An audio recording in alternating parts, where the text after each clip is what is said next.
this is a time I have to provide a quote, an inspirational quote. And for love me, it. pessimists and optimists both contribute to society. The optimist invents the airplane, and that's us for you. And then the pessimist invents the parachute. So we gotta balance those things and coexist. Okay, I like that. But let me challenge you just a little bit. So I do appreciate the quote, but in medicine, crucial difference, okay? Just bear with me here. The pessimistic doctor who tells a PAD patient, I'm going to flip it. The pessimistic doctor who tells a PAD patient with knee arthritis, okay, sorry, you're not a surgical candidate. Walk as much as you can until we need to amputate.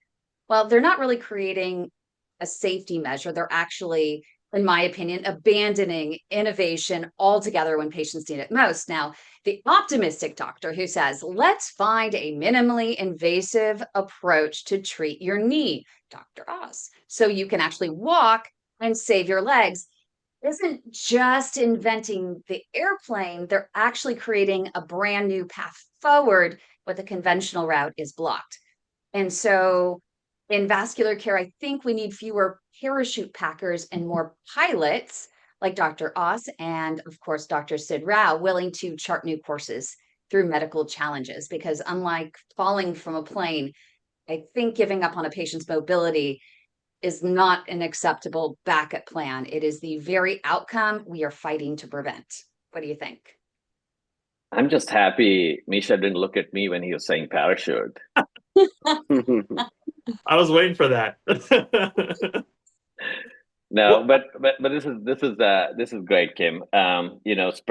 Spreading awareness about the fact that there is a treatment option for these patients who suffer endlessly for 10, 12, 13 years before they get their knee eventually replaced is very important. And again, kudos to people like Dr. Ahmed and Dr. Kuno and Dr. Mark Little and Dr. Sapoval in France, and all these guys who have kind of contributed to the body of literature. But this is an extraordinarily new treatment. Again, not a silver bullet, and again, the field is in its infancy, right?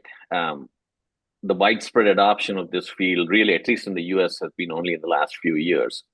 Yeah. When coronary artery stenting came out, you didn't have the most spectacular results like today. But it was a promising new field, and there's every indication with every publication that comes out that this field is only going to grow and get better. What do you think, Osman?